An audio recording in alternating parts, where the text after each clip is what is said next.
Have you ever trusted someone so much that you believed nothing could shake that love, and then suddenly realize you were living an illusion? My name is Emily Parker. I'm 47 years old, and today I need to open my heart. I'm going to share a story I never thought would be mine. The day the man who gave me flowers, looking into my eyes as if he were the perfect husband, was the same one who slept with our housekeeper. I know I'm not alone in carrying such pain. Many Christian women, who like me, have always believed in faith, marriage, and the power of prayer, have found themselves caught between hope and betrayal. Has anyone else here experienced this? That feeling of believing your life is in order, your family is standing strong, your marriage is solid, until suddenly the ground falls away beneath your feet. When I tell this, it sounds like a scene from a soap opera. But trust me, what you're about to hear isn't fiction. It's raw reality. Because when betrayal happens within one's own faith, within one's own home, the wound is even deeper. And I know that many of you listening to me now may be experiencing exactly this silence that screams within your soul. I've also wondered, how can someone who raises their hands in church, who prays, who sings praises, be able to hide such a huge lie? How can someone offer flowers with their right hand and with their left carry the weight of betrayal? Warning, this revelation will leave you speechless, because even I couldn't believe it at first. And maybe you're thinking, Emily, how did you find out? What was that moment like? What happened next? I'll tell you every detail. But first, let me take you with me into that scene where everything seemed perfect, where the flowers still smelled sweet, but the poison was already hidden in the roots. When I look back, it feels like I was living inside a perfect photograph. My name is Emily Parker. I'm 47 years old, and for a long time I believed my life was a portrait of what every Christian woman dreams of: a stable home, a blessed marriage, children growing up in a faith-based environment, and a religious community that seemed to support me every step of the way. I was always that woman who believed in the power of prayer, who dedicated herself to her family, and who tried every day to be an example of love and patience. From the outside, everything seemed so beautiful that many told me I was living a fairy tale. But the truth hidden behind this image was very different. Since I was young, faith has been the foundation of my life.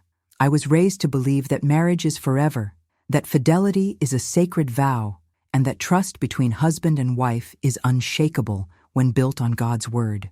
I carried these values with pride and devotion.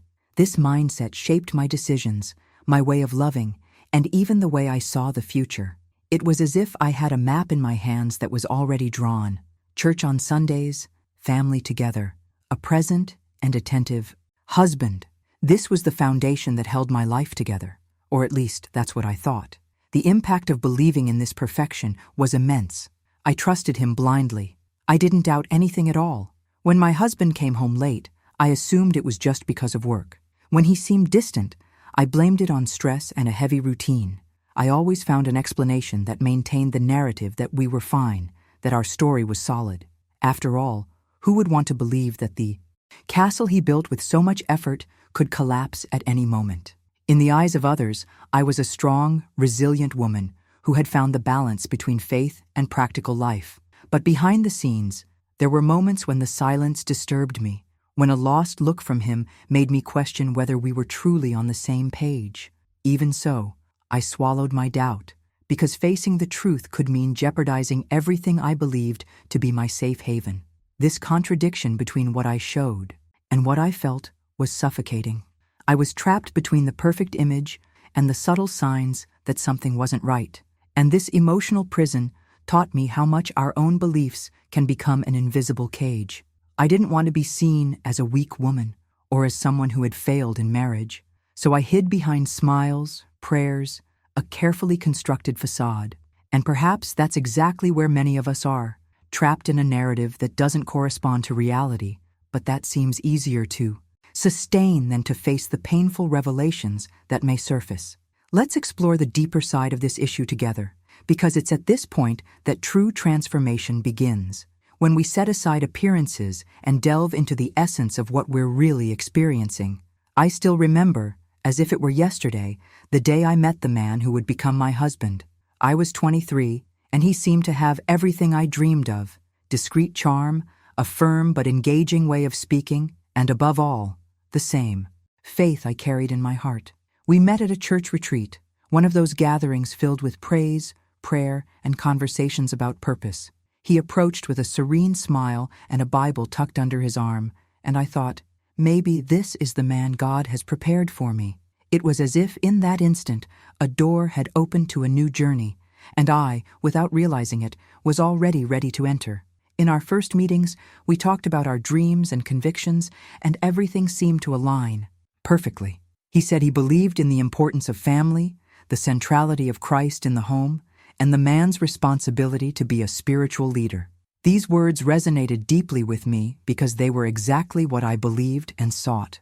In that moment, there was no room for doubt. I was in the presence of someone who shared not only my faith, but also my outlook on life.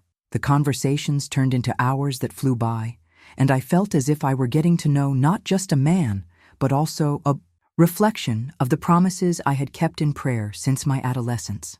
When we decided to make our relationship official, it had a profound impact on our community. Everyone saw us as an exemplary couple, almost a role model. It wasn't long before the marriage proposal came, and it was during a special service, in front of so many people, that he held my hands and asked the question that changed the course of my life.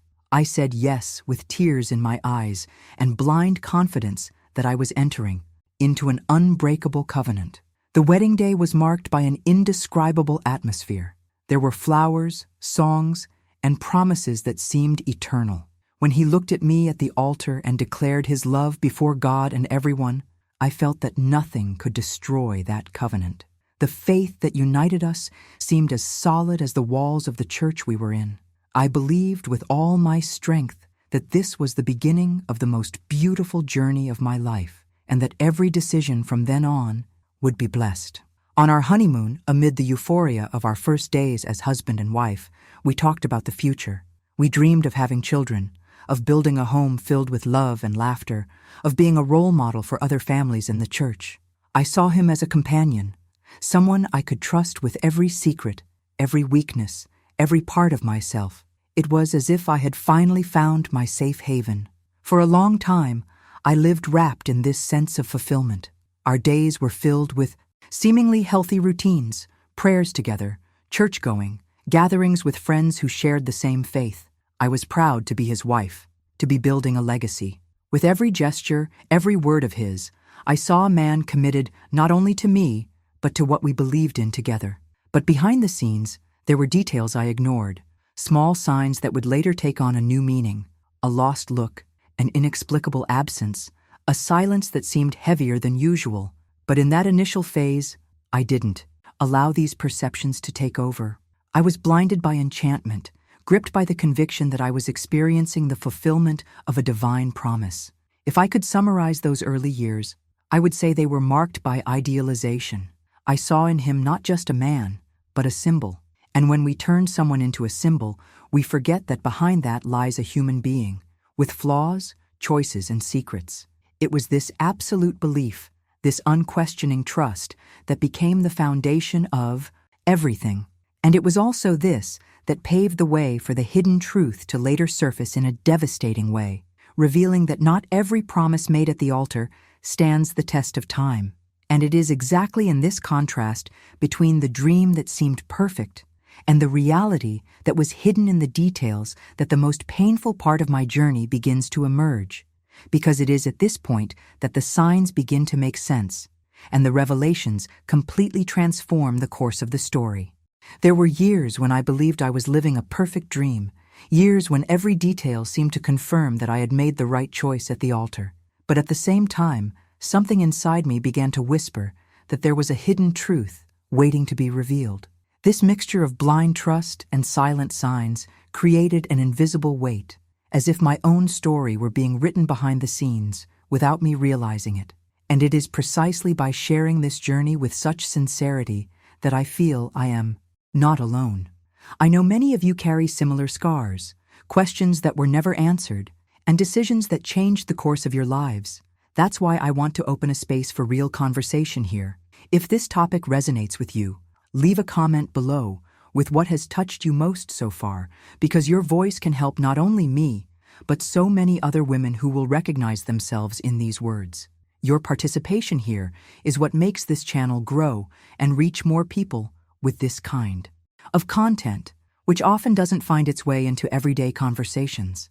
When you subscribe to the channel, you're not just following a story, you're becoming part of a community that values truth, healing, and transformation. It's like holding the hand of someone in need and saying, "You are not alone." And as I share these memories, I realize how each step of this journey intertwined in unexpected ways, paving the way for revelations that, at that moment, I never imagined facing. These were years I call the golden age, those days when everything seemed to fall into place perfectly, when every detail of life felt like a gift carefully wrapped by God. Marriage still held the freshness of newness, and I constantly remembered the promises made at the altar. Sunday mornings were sacred. We would wake up early, carefully arrange our clothes, and walk to church together, hand in hand. I was proud of this ritual because it reflected what I had always wanted to live. The admiring looks from others were almost palpable, as if we were representing a role of reference within the community. And in a way, we truly were. Over time, the family grew, and the house filled with life. The baby's cries, which turned to laughter with their first steps, were the soundtrack that accompanied the days. I saw in him a present father, a man who, at least in the eyes of others, showed himself committed to caring, teaching, and protecting. Each birthday was celebrated with cake, balloons, and prayers, because I believed we were building not just a story, but a legacy. The nights were filled with conversations about the future, about the projects we dreamed of accomplishing. We spoke of future trips, of a bigger home, of how we wanted to impact other families through our testimony. I believed every word because there was no reason to doubt it. That period felt like a romantic movie where faith served as the soundtrack and love as the backdrop. The impact of living this reality was enormous because it made me believe we were protected from any storm. The mindset I carried was that when everything is built on faith, nothing can crumble. And so I didn't realize, or perhaps didn't want to realize, that even in the brightest moments, there can be hidden shadows. I remember exchanged glances in the middle of a praise song, the kind that seemed to confirm an unbreakable connection. I remember joint prayers that ended in tears, as if we were completely aligned before God. This was the image that gave me strength to endure the challenges of everyday life as any couple faces. It was the behind-the-scenes experience I chose to see: unity, complicity, and love. But today, I realized that this golden age also had layers I couldn't see. I was so caught up in the idea of perfection that I didn't question anything. It was as if I'd put on a lens that filtered out only what confirmed the happy couple narrative. I wanted to believe, and so I did. The children grew, our dreams took shape, and each achievement seemed to further strengthen our journey. Buying the house, the short trips, the family Christmas nights, all of this made me feel like we were building something solid, and perhaps that's precisely why the fall, later on, was so devastating. Because when you climb so high on the mountain of hope, the fall has an even greater impact. Back then, I smiled easily, and every gesture of affection seemed like proof of true love. I didn't know that behind seemingly simple gestures, like a bouquet of flowers delivered on any given day, secrets were already being carefully hidden. Today, when I reflect on those moments, I understand that the golden age was also the stage where the first signs began to manifest, albeit almost invisibly. And it was precisely in this transition between the charm of perfection and the details that didn't fit that my journey began to transform, paving the way for revelations that would completely change the course of the story I believed I was living. Flowers have always had a special meaning for me. From the beginning of our marriage, he had this habit of surprising me with a bouquet on important occasions: birthdays, our wedding day, even Mother's Day.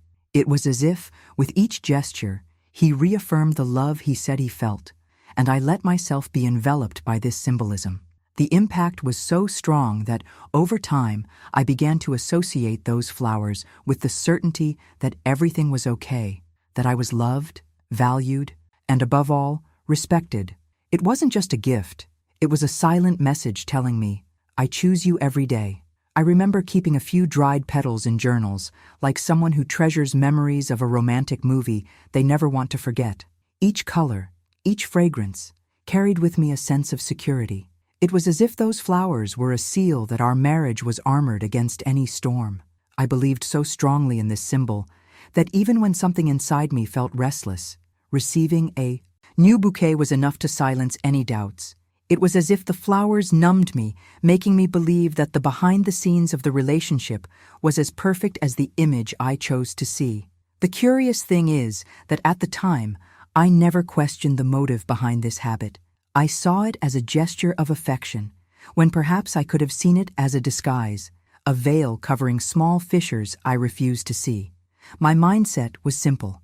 If he remembered me on every important date, if he made a point of surprising me, it was because there was true love. After all, who would make such an effort if it weren't for feelings? Flowers had become, without me realizing it, an emotional trap. I felt so special when I received them that I ignored any sign to the contrary. It was as if each bouquet was an automatic response to my inner restlessness, a silent strategy that kept me trapped in the idea of perfection. And for a long time, it worked. I proudly showed those flowers to friends, posted photos of myself smiling next to them, as if I were telling the world, "Look, I'm happy, my marriage is solid, my husband is attentive." Today, I can see the depth of this dynamic. Flowers, which were supposed to be merely a gesture of affection, became a kind of parallel language, loaded with hidden meanings.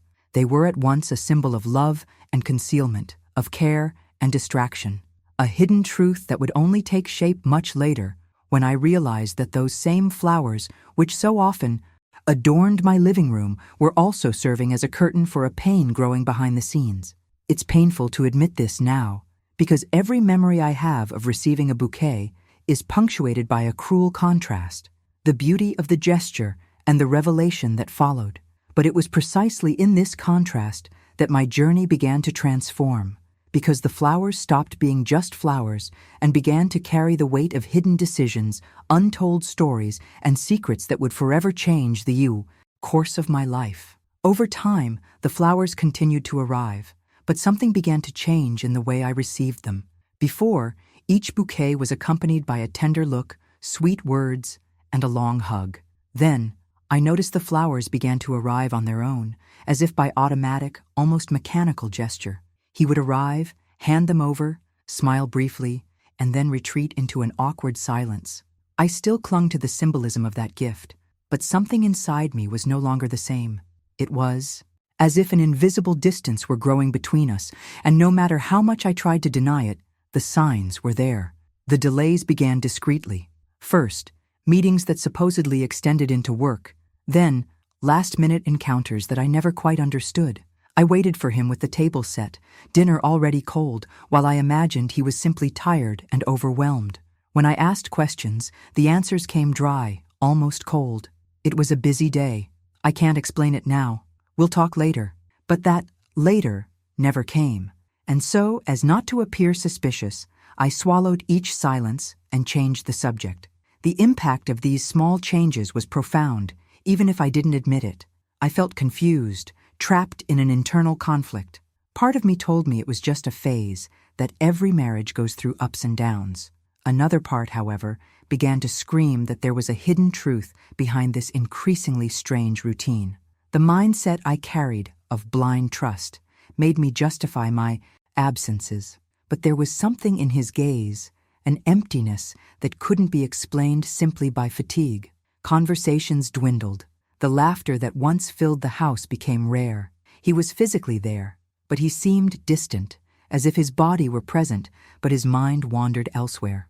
I tried to rekindle the connection with simple gestures, preparing his favorite dishes, asking about his day, suggesting time together, and the response almost always came with indifference.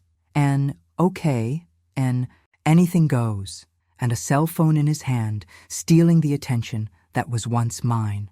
Behind the scenes, what hurt me wasn't just the coldness of the words, but the silence of the actions, a silence that spoke louder than any argument, and I began to feel a growing emptiness, as if I were living next to a stranger, Still, I clung to the flowers, as if they were proof of love. But deep down, I knew that gestures lost their meaning when they weren't accompanied by true presence. Looking back, today I understand that was the beginning of a painful transformation.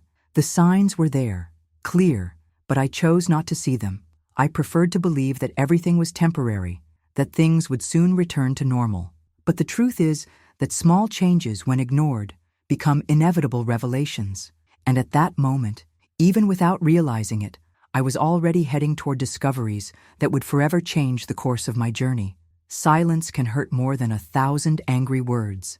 I felt this firsthand when communication between us began to dissolve. It wasn't just the delays or the cold responses. It was the lack of real dialogue. I felt increasingly alone in the marriage, as if I were screaming inside and no one could hear me. I tried to make conversation, open my heart, ask what was going on, but he seemed to be in another world. His body was beside me, but his soul already felt distant, as if he'd built an invisible wall between us. This silence hurt because it wasn't just a lack of words, it was a refusal to share life. And deep down, I knew that a marriage doesn't fall apart suddenly. It unravels slowly, in seemingly small details that carry immense impact. The gesture of not looking into each other's eyes, the rush to end a conversation, the excuse to leave the room, all of this told me something was wrong. And no matter how hard I tried to convince myself otherwise, I already felt I was losing space in his heart. The cruelest thing about this silence is that it breeds deep doubts. I began to wonder if the problem lay within me. Was I not being good enough as a wife? Had I failed in something? Had my prayers lost their power? These thoughts became a poison, eroding my confidence, draining my energy. I wanted to believe it was just a phase, but at the same time, the feeling of rejection consumed me. Behind the scenes, my routine remained the same.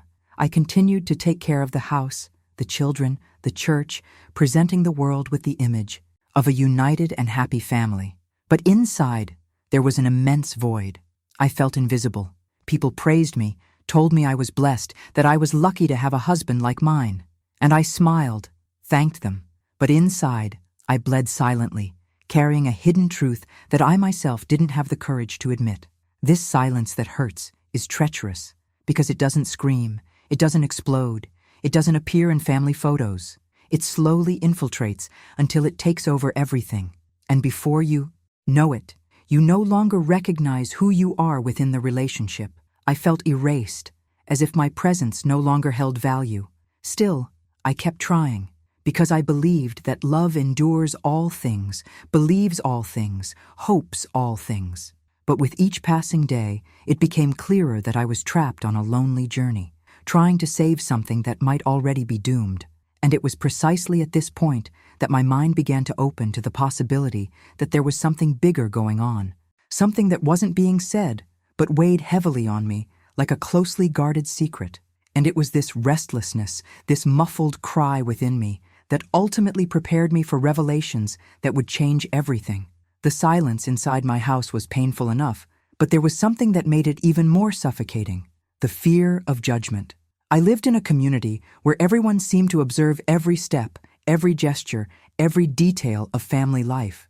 The image of the perfect couple, my husband and I, portrayed at church, was practically a trophy displayed in public, and the mere thought of arousing suspicion paralyzed me. I had close friends, women with whom I shared prayers and confidences, but even in front of them, I couldn't open my mouth to talk about my concerns. The fear of being seen as the wife who doesn't know how to manage her own home or who doesn't trust her husband was greater than my need to vent. I carried within me this rigid mindset that marriage is sacred and that a woman must endure hardships in silence, always waiting for a transformation that would come through faith. This belief, while giving me strength to carry on, also trapped me in a web of unrealistic expectations. I feared that if I revealed my suspicions, I would be told to pray more, fast more, be more patient, as if the responsibility of saving the marriage rested entirely on my shoulders. This weight was crushing, because I already felt exhausted trying to fill the empty spaces he left, alone. Behind the scenes, my mind filled with questions I didn't have the courage to ask aloud.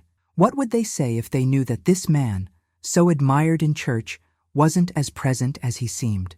How would they react if I confessed that, behind the flowers and smiles at family gatherings, there were nights of silence and a heart closed to me? I found myself in a cruel dilemma. On one hand, the need to seek help. On the other, the devastating fear of being judged, of losing people's respect, and of tarnishing the image I had helped build. This judgment didn't even need to be stated. It was already evident in looks, subtle phrases, and seemingly innocent comments. When someone praised my husband, I felt a pang inside, as if it were an indirect accusation against me. You're lucky, don't ruin it. When they praised our family, I thought, if they knew what really happened, would they still say that? This contradiction consumed me, because I knew I was living on a stage, playing an I role, and with each passing day, it became harder to keep up the act. The fear of judgment silenced me, but at the same time, it fueled an even greater emptiness. I felt small, without space, without a voice, and perhaps this was one of the most painful decisions of my journey, choosing silence to avoid criticism, even when that silence was killing me inside. I believed I was protecting my family, when in reality, I was only prolonging a suffering that sooner or later would explode into revelations impossible to hide. And it was precisely in this internal conflict that something began to stir within me, a deep discomfort that would lead me to question how far it was worth carrying this invisible burden alone. That night was etched in my memory like an open wound that never fully heals. It was a normal day, nothing that warranted a surprise, but he arrived home with a bouquet of flowers in his hands. I, accustomed to receiving that gesture on special occasions, found the occasion strange. Still, I smiled, thanked him, and hugged him with a warm heart, trying to believe it was a sign that we were reconnecting. The flowers were beautiful, fragrant, vibrant, but there was something in his gaze that didn't match the gesture. It was as if the smile were rehearsed, as if each word were carefully chosen to conceal a hidden truth I hadn't yet discovered. I left the vase arranged in the living room, as I always did, and spent a long time admiring the arrangement. It was a mix of intense colors, as if he'd hand-picked it to impress me. But his demeanor that night didn't match the present. He was restless, distant, constantly checking his watch, as if trapped somewhere else. I tried to make conversation, tried to create a light atmosphere, but his coldness cut off any attempt at rapport. And it was in this contrast between the beauty of the flowers and the lack of truth in his eyes that my heart began to sense something much bigger was about to happen. Later, when the house was already silent, a sequence of seemingly simple details began to form into pieces of a puzzle I didn't want to put together. A message that arrived on his cell phone, a strange smell that wasn't men's cologne, a barely concealed nervousness upon receiving a call. It was as if everything that had happened that night was revealing a parallel storyline hidden from me. I sat up in bed, feeling the impact of what hadn't even been said yet, but which my instincts were already screaming. And then the revelation came, raw, with no denying it. Hours after handing me flowers with a fake smile, I discovered he was involved with someone I'd never imagined. She wasn't a coworker, nor a distant woman, but someone who crossed my threshold every day. The maid I'd welcomed with trust, who helped keep our home in order, was the person with whom he'd chosen to betray the vow he'd made before God and me. The sensation in that moment was one of collapse. It was as if the ground had shattered into 1,000 pieces beneath my feet. I looked at the flowers in the room, and they were no longer beautiful. They were the symbol of lies, the disguise used to cover up betrayal. It was impossible not to feel the irony. While I placed the flowers in a vase of water, trying to preserve their beauty, he was secretly nurturing a relationship that was destroying the essence of our marriage. The shock was so intense that for a few minutes I was paralyzed. I didn't cry right away. I didn't scream. I didn't question. I just felt an emptiness, a deafening silence inside me, as if my soul had been ripped out. Those flowers, once a symbol of love and care, began to carry the weight of a truth I never wanted to know. And it was from that moment on that my journey took an irreversible turn, marked by revelations that would continue to unfold and completely transform my life. The revelation fell upon me like a sharp, cold blow, impossible to ignore. Discovering that the betrayal was coming from within my own home was an experience beyond any pain I had ever felt. It wasn't just the breaking of a vow, it wasn't just a husband's infidelity, it was the invasion of a space I considered sacred, a place where safety, welcome, and peace should exist. Home, which for so long had been my refuge, had become a scene of lies and deceit, and this realization was unbearable. The maid, the one I welcomed with respect and trust, the one I treated almost like family, was the same person who walked the halls carrying a hidden truth I couldn't see. She had access to my intimacy, my innermost being, my weaknesses. Every time she made the bed, made coffee, or took care of the house, I believed I was sharing the burden of daily life with someone I trusted. Discovering that, while I was giving up this space, she was handing him something that rightfully belonged to me, was like being stabbed in the back, slowly and cruelly. The impact of this revelation was devastating because it wasn't just about losing trust in one man, but in the entire scenario surrounding me. I wondered how I hadn't noticed sooner, how I hadn't connected the dots, how I could have ignored so many signs. And along with these questions came shame, as if I myself were to blame for not seeing what was happening before my eyes. This mindset of blaming myself for everything corroded me even further, making me believe that maybe I hadn't been enough, that maybe there was something wrong with me. What hurt most was realizing that the space where I felt protected, where I raised my children, where I prayed, was already contaminated by lies. Every room in the house seemed to carry a distorted memory. Every object seemed to carry the weight of betrayal. The flowers that adorned the living room were like a cruel joke, a contrast between apparent beauty and hidden decay. I felt surrounded, trapped within a setting that was no longer mine. That was the moment my journey began to split in two. On one side, the life I believed I had. On the other, the reality I was forced to face. The unbearable truth wasn't just the betrayal itself, but the fact that it happened in the place where I'd let my guard down the most.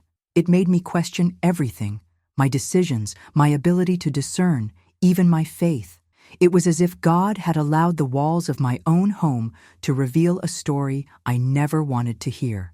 And there, amidst the shock, the heavy silence, and the unstoppable tears, I understood that nothing would ever be the same again. Because when the truth is revealed so brutally, there's no way to rebuild the same trust, nor to look at the same places without remembering the pain.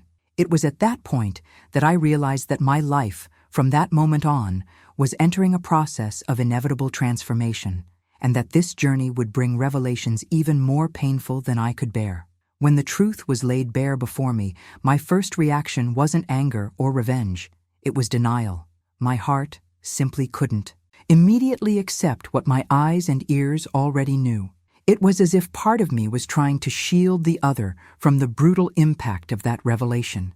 I kept telling myself that maybe there had been a mistake, that maybe it was all just a misinterpretation, a jumble of circumstances. This was my mind's way of keeping me going, because admitting the betrayal right away would have brought me down for good. I remember sitting on the edge of the bed, my hands shaking, trying to fit every detail into a picture that made sense. He gave me flowers, he smiled, he feigned normalcy. So how could I believe that, hours later, I was with someone else, in my own home? My brain desperately searched for explanations, justifications that would ease the pain. Maybe she had insinuated herself. Maybe it had just been a mistake, a moment of weakness, a passing slip. It was easier to believe unlikely excuses than to face the harsh truth. This denial mechanism is treacherous because it prolongs the pain, rather than easing it. I wavered between believing what I knew and deeply wishing it weren't true. Every time I looked at him, I searched his face for a trace of regret, a clue that things could be different, but I found only coldness. Still, my heart insisted on waiting for an apology, a confession, any gesture that would confirm he wanted to repair the damage. But none of it came. Behind the scenes of this internal struggle, I found myself lost in a mix of emotions. Part of me rebelled, silently screamed, wanted to confront, wanted answers. Another part still clung to the ideal I had of marriage, as if admitting failure would destroy not only the relationship, but the entire mindset I'd always harbored. And this clash between reality and illusion was unbearable. I spent entire sleepless nights lying beside him, watching his calm breathing, while my heart felt like it was breaking. The question that tormented me was, how can he sleep peacefully after everything? I felt like a stranger in my own bed, and yet I refused to get up and make a decision. The fear of what would come next, the impact it would have on my family, the judgment of others, all of it paralyzed me. Denial is like an anesthetic that lasts only a short time, but gives the mind time to try to regroup. But when the effect wears off, the pain returns even stronger, and that's exactly what happened to me. I knew, deep down, that there was no going back, that the truth was staring me in the face and couldn't be erased. But for a while, I chose to believe that perhaps things could go back to the way they were, that the love I gave with such devotion still had some transformative power. It was in this state of shock, between suppressed tears and fabricated excuses, that I began to realize my journey was about to enter even more painful territory, because denial may delay the fall, but it never prevents it. And sooner or later, revelations keep knocking on the door, demanding that we face head-on what we fear most. It was at this point that my faith in him began to implode from within, silently but devastatingly. It was as if every memory I had cherished was ripped from its place and thrown at me. I mentally relived the trips, the conversations, the prayers we said together, and everything seemed tainted by a cruel doubt. Was he already lying back then? Could it be that even in the moments when I believed I was most connected to him, he already carried this hidden betrayal within himself? It was as if the timeline of our history had been shattered, as if the entire past had been erased by a hidden truth that suddenly took shape. It felt like I'd been living in a fantasy world, like an actress on a stage unaware she was playing a role invented by someone else. I remembered looking at him with pride, feeling peace watching him pray in church, and now those images were accompanied by unbearable pain. The trust I'd placed in him, as a wife, as a friend, as a fellow believer, was crumbling into pieces. It was like holding sand in my hands. The more I tried to hold on, the more it slipped through my fingers. This implosion wasn't just in my marriage, it was within my identity. I wondered how I could have blindly believed, how I had allowed my life to be built on a foundation that now proved fragile. The mindset that I was secure, that my family was unshakable, shattered into 1,000 pieces. And in the midst of it all came the harshest revelation. It wasn't just him who had betrayed me. It was I myself who had deceived myself. I myself had chosen not to see the signs, who had made excuses, who had preferred to maintain a facade rather than face what was right in front of me. Behind the scenes of my soul, an immense void began to form. I could no longer look at him without feeling a paralyzing impact. The figure of the husband I admired disappeared, and in his place was only a stranger, someone who bore the same face but no longer held the same value. I had lost not only the man I loved, but also the faith that sustained me in the relationship. It was as if all the promises, all the vows, every gesture of affection I had so zealously guarded had turned into a well-told lie. And the hardest part was realizing that this implosion of faith in a man wasn't something I could rebuild with pretty words or new gestures. Once the truth was revealed, there was no going back. I was facing a point of no return, a chasm between who I was and who I was becoming. And it was during this painful, almost suffocating process that I began to understand that my journey would undergo a radical transformation, because nothing I had believed until then would be able to sustain me in the face of the pain that was yet to come. After the truth settled in like an open wound, one of the heaviest chapters of my journey arrived: guilt and shame. It's amazing how, even as a victim of betrayal, the mind finds ways to point the finger at itself. I found myself silently repeating the same question. Was it my fault? This question was like an echo that wouldn't leave me alone. I relived moments, searching for flaws in every detail of my wifely behavior, analyzing conversations, silences, and even my own gestures of affection, trying to discover if I had fallen short at some point. It was a devastating internal struggle, because while I knew the responsibility was his, I felt invaded by thoughts that said otherwise. Maybe I hadn't paid enough. attention. Maybe I'd let the marriage fall into a rut. Maybe I'd failed to maintain the charm of the early years. This maybe consumed me, eroding my self-confidence and leading me to a place of silent self-accusation. Shame also became a constant presence. I felt marked, as if everyone could see through what had happened. At social gatherings, at church, even in small talk, I carried the feeling that an invisible sign hung over me, announcing that I had been betrayed. People's gaze, even when innocent, felt judgmental.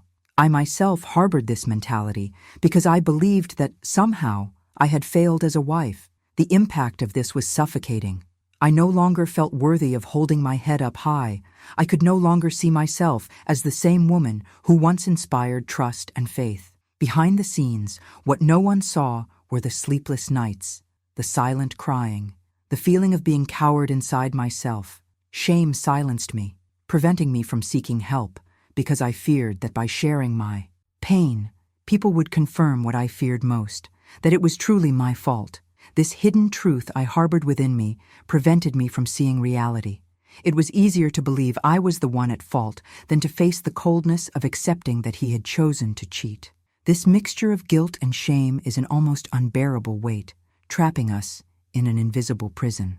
While I blamed myself, he went on with his life as if nothing had happened, and this further amplified the feeling of injustice.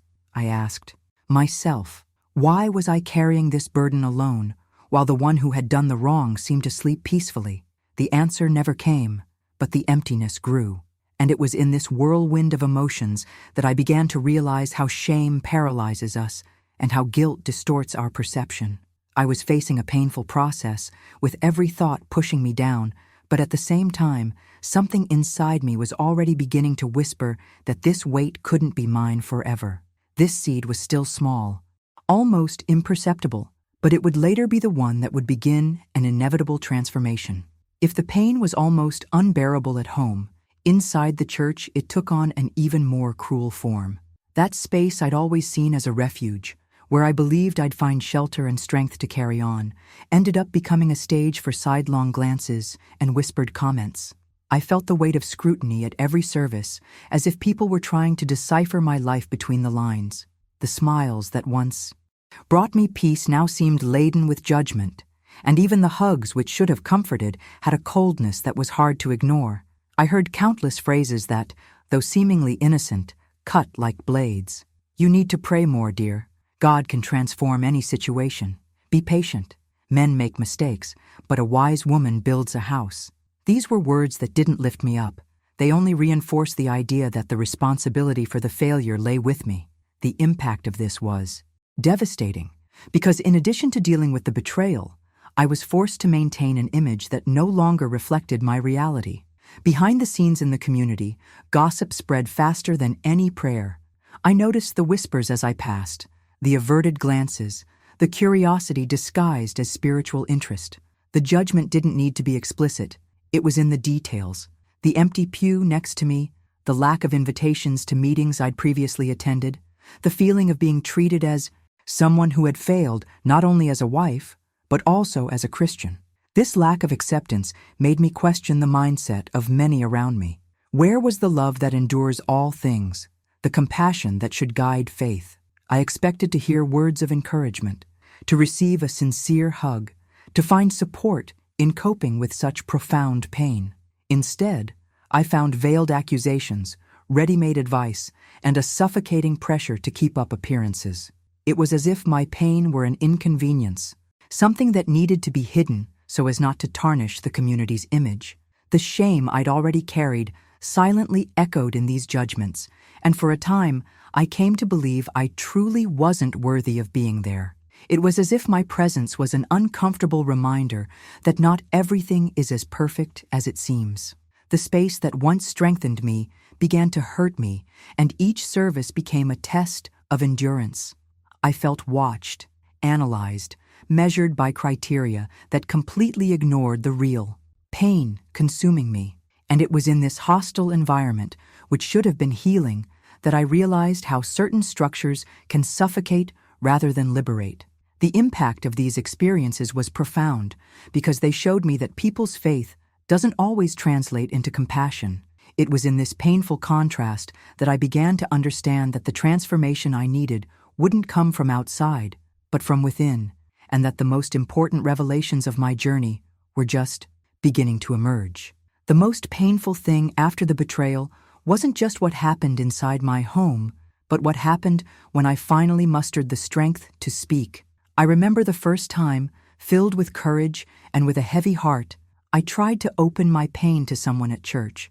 I expected someone to listen, to be welcomed, maybe even a long hug to remind me I wasn't alone.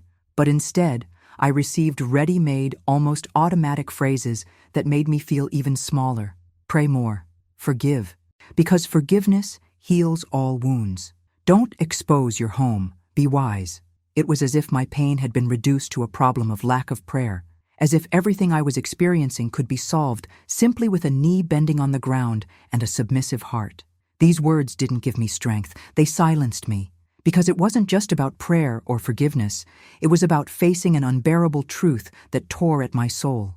I already prayed. I already sought God for daily support to keep going. But what I needed at that moment was to be heard, validated, recognized as someone who had been unjustly hurt. However, what I found was pressure to remain silent, to swallow the pain, and continue pretending nothing had happened. This mentality of turning everything into automatic spiritualization served more to protect the community's image than to heal the wounds of a betrayed woman. Behind the scenes, I would return home feeling suffocated, as if every attempt to speak was blocked by an invisible wall that reminded me, there's no room for your voice here. This devastated me even more because I had already lost trust in my husband, and now I also realized I couldn't fully trust the places I once believed were welcoming. It was as if my story had become a nuisance, something to be swept under the rug, so no one would have to face the reality that, even among Christians, there are deep flaws, wrong choices, and open wounds. The impact of this silencing was enormous. I began to believe that my pain was worthless, that I had no right to complain, that my role was to endure in silence and smile for appearances. This led me into a cruel cycle. The more I tried to speak, the more I was told to keep quiet. The more I sought support, the more alone I felt. And at the same time, it was as if each failed attempt to express my pain only increased the weight I carried. The hidden truth of this process is that silencing doesn't heal. It sickens. It suffocates the soul, empties identity, and turns the journey into an even heavier burden. It was in this context that I realized that if I didn't find a way to reclaim my voice, I would eventually lose myself. And this painful realization would become the first step in questioning not only my marriage, but also the structures that kept me trapped in a role that no longer made sense.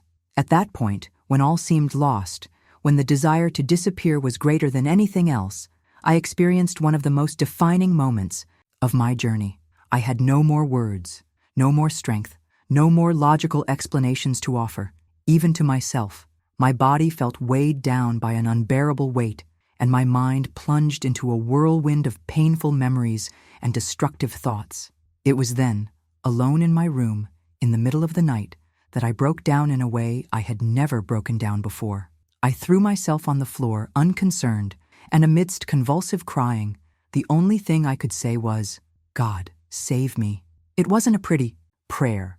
It wasn't a verse-filled speech. It wasn't an elaborate prayer. It was a cry from the soul, raw, stripped of all formality. A desperate confession that I no longer had control, that everything I had tried up until that point had failed, and that only He could pull me out of that abyss. And in that moment, for the first time in a long time, I felt something different. It wasn't an immediate answer. It wasn't a magical solution to my problems, but it was as if a gentle presence had approached me, an invisible embrace that calmed my heart even amidst the chaos. I kept crying, but it wasn't the same crying anymore.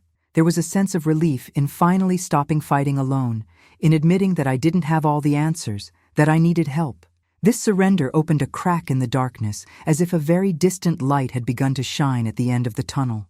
It was fragile, it was small, but it was real.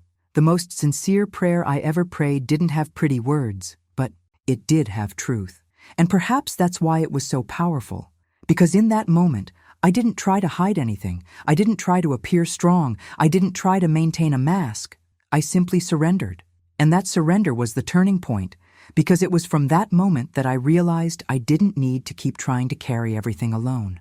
It was there, lying on the floor, my face wet with tears, that I understood that transformation begins when we recognize our own fragility.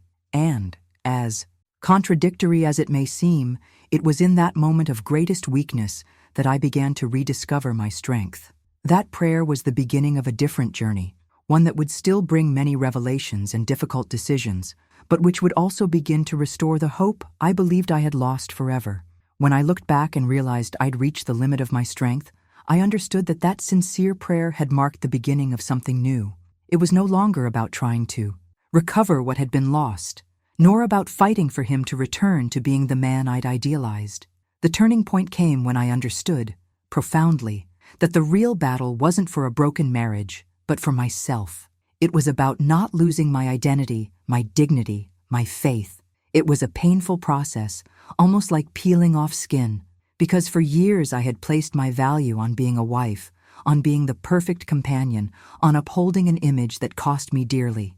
But in that moment of surrender, the revelation was clear. I didn't need a man to validate me. I wasn't created to be just someone else's extension. I was a child of God, loved, chosen, precious. The hidden truth that finally shone before me was that his betrayal didn't define who I was. This understanding didn't happen overnight. It was a journey, full of ups and downs, tears and small breakthroughs. But each time I returned to the ground to pray, I felt something within me being rebuilt. The depression still lingered, the memories still hurt, but now a spark of hope grew within me. I began to see that it wasn't just about surviving the pain, it was about allowing it to transform me. And, curiously, it was at this point that my mindset shifted. I began to understand that this wasn't just a man who had betrayed me, but an opportunity to redefine my entire life. I could remain stuck in the past, harboring resentment, or I could choose to use it all as fuel for a fresh start. And this fresh start wasn't in another relationship, nor in rebuilding appearances, but in rediscovering who I was in Christ. Little by little, I realized that I hadn't lost everything, as I'd believed. I still had the faith that, though fragile, sustained me. I still had my children, who needed me. I still had the opportunity to rewrite my story, with more awareness, more courage, more truth. The impact of this revelation was profound. For the first time in a long time, I felt I had a choice, and deciding not to lose myself was the first step toward regaining not only peace, but also the confidence that my journey would not end in ruin, but in transformation. The decision to leave wasn't impulsive, nor was it a burst of anger, as many people might imagine. On the contrary, it was a slow process, full of internal dilemmas, fears, and sleepless nights. I remember staring at the ceiling, wondering if I had the strength to face the consequences. There was the fear of judgment, the fear of not being understood, the fear of starting over alone. But at the same time, there was a hidden truth that could no longer be ignored. I could no longer continue living inside a lie. Every day I remained in that environment felt like I was betraying myself, and this internal betrayal hurt even more than the one I had already suffered. I began to realize that courage isn't born when fear disappears, but when we decide to act despite it. It was at that moment that something inside me shifted. I understood that this wasn't just a crumbling marriage, but a choice about my own life. Either I continued to be a hostage to circumstances, allowing my identity to be shaped by his mistake, or I took responsibility for getting up and moving forward, even without knowing what lay ahead. I remember well the impact this decision had on me. It was as if I had carried a heavy chain for years and suddenly managed to break it. Not that the pain disappeared, but I felt a different lightness, a sense of dignity that pulsed again. This new mindset didn't come without tears or insecurities, but it brought a breath of hope. For the first time, I was choosing myself, choosing my freedom, choosing to honor the woman God had created. Behind the scenes of this decision, there were many revelations. I understood that love doesn't mean self-denial, that forgiveness doesn't mean accepting emotional abuse, that staying out of fear isn't faith, its imprisonment. And it was in this understanding that I found the strength to make the definitive decision to leave. Not out of revenge, not out of pride, but out of self-love and faith in the future. This choice was a turning point in my journey. It was when I realized it was no longer about losing a man, but about not losing my essence. And this courage, even though shaky and full of uncertainty, paved the way for a transformation that would change not only how I viewed my past, but also how I would begin to envision my future. Looking back and revisiting every bit of the pain showed me that nothing had been in vain. As cruel as it was to experience the betrayal, abandonment, and judgment, I began to see that there was a profound lesson hidden behind it all. It's curious how, sometimes, the greatest revelations emerge precisely from the places that hurt us the most. I learned, intensely and almost brutally, what self-love means. For years, I had confused surrender with self-denial, fidelity with silence, patience with passivity. It took losing so much to understand that loving myself wasn't selfishness, but necessity. Loving myself meant respecting my limits, valuing my voice, and believing that I too was worthy of care, not just sacrifice. This journey also redefined my faith. Before, I believed that having faith meant living without doubt, as if trust in God needed to be perfect and unshakable. But, in my greatest weakness, I discovered that faith is just the opposite. It's holding on tight even when everything seems to be falling apart. It's daring to believe when there are no visible signs of hope. It was when I cried out, "God, save me," that I understood that faith isn't found in the eloquence of prayer, but in its sincerity. This hidden truth transformed the way I relate to the sacred. Today, I know that God doesn't require masks. He welcomes vulnerability. He reveals himself in hidden tears and broken hearts. And if there's one thing this pain has honed in me, it's resilience. I learned that resilience isn't about pretending nothing happened, but learning to rebuild from the broken pieces. It's about finding strength behind the scenes, when no one is looking, and moving forward, even when it seems impossible.